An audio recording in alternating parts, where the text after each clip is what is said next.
Assalamualaikum warahmatullahi wabarakatuh. Om Swastiastu, Namo Buddhaya. Salam sejahtera bagi kita semua.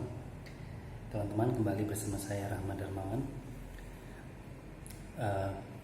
Pagi tadi saya membaca sebuah status dari seorang teman saya di Facebook, Pak Sudi Martana, seorang dokter yang tinggal di Bali. Status ini menarik buat saya karena pemahaman seperti ini sangat jarang dipahami orang, dan pemahaman seperti ini akan membuka pintu kepada banyak sekali pemahaman yang lain. Bunyi statusnya kira-kira begini: apabila di masa lalu kita berkarma baik, karma kita baik, tentu kita akan memanen hasil yang baik di kehidupan sekarang, dan itu akan membuat kita lalai dan terlena dan cenderung untuk karena kehidupan kita sudah baik, yang itu merupakan hasil karma baik kita di masa lalu, maka kita cenderung terlena dan tidak meneruskan karma baik kita dan malah berkarma buruk, sehingga di akhir hayat kita di kehidupan ini kita justru malah memupuk karma buruk yang kemudian yang akan kita panen di kehidupan selanjutnya, di kehidupan berikutnya.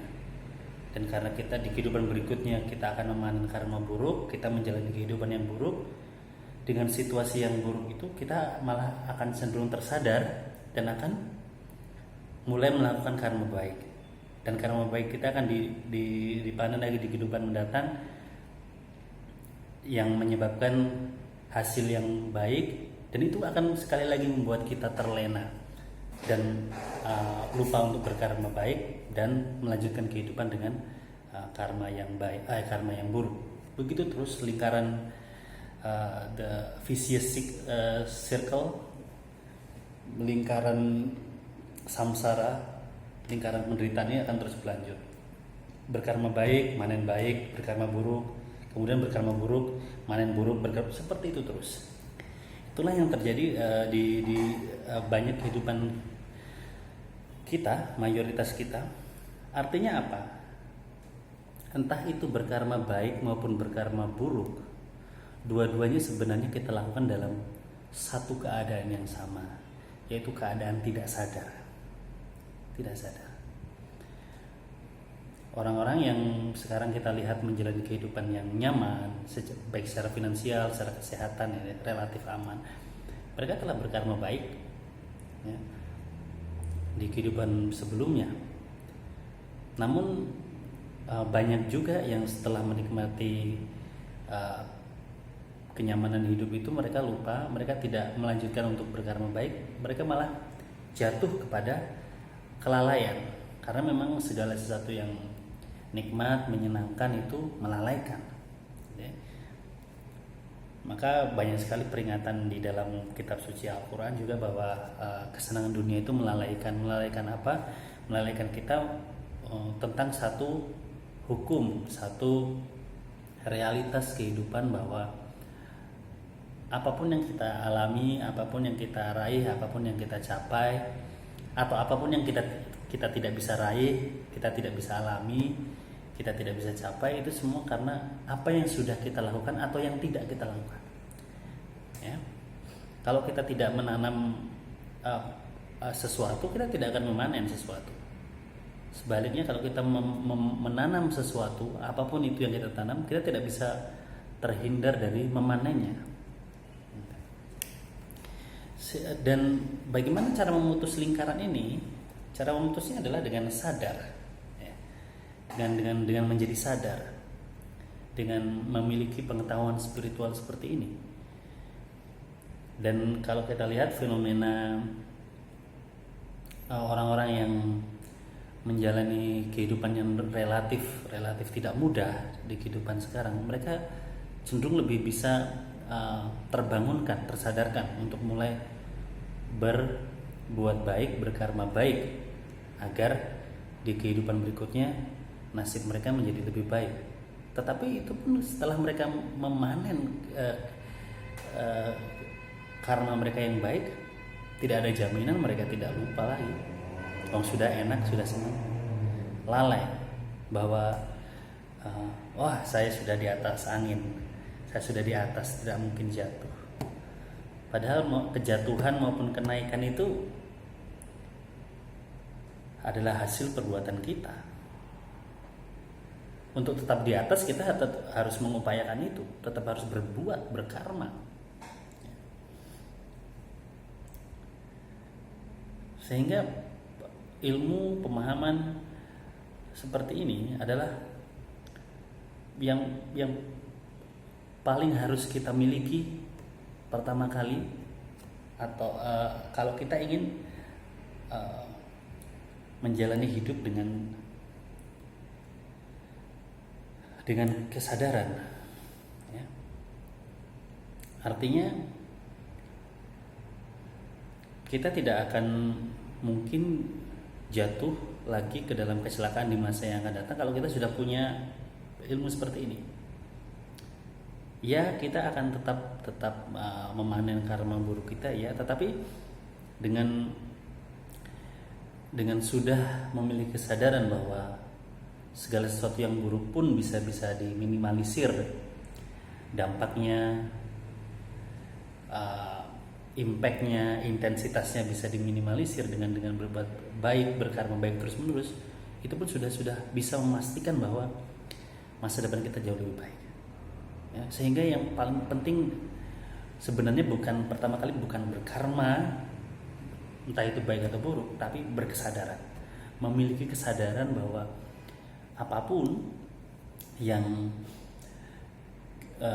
kita ingin raih itu harus kita upayakan dari karma kita, dari perbuatan kita. Nah, kesadaran ini penting karena kemudian saya juga membaca satu komentar di status Pak Sudi Martana tersebut, menanyakan tentang bagaimana dengan Pak Soekarno, Presiden RI yang pertama. Beliau bisa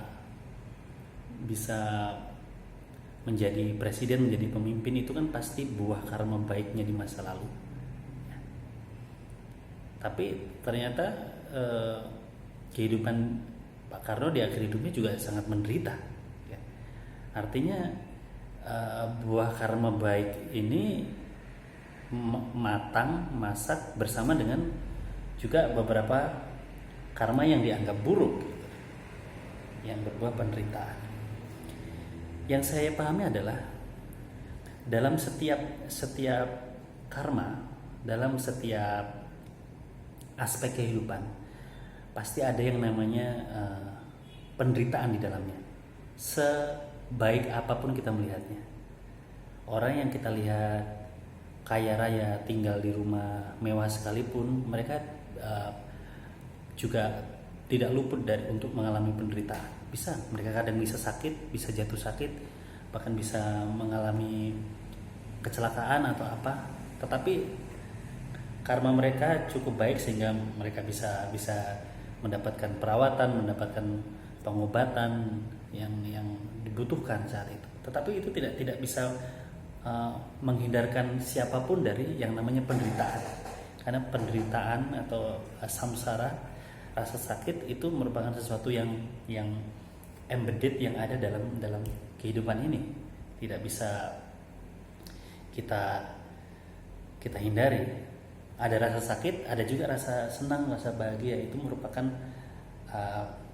batu bata menyilang yang membentuk realitas kehidupan kita. Nah, apakah kita harus menghindari rasa sakit? Saya rasa bukan itu permasalahannya.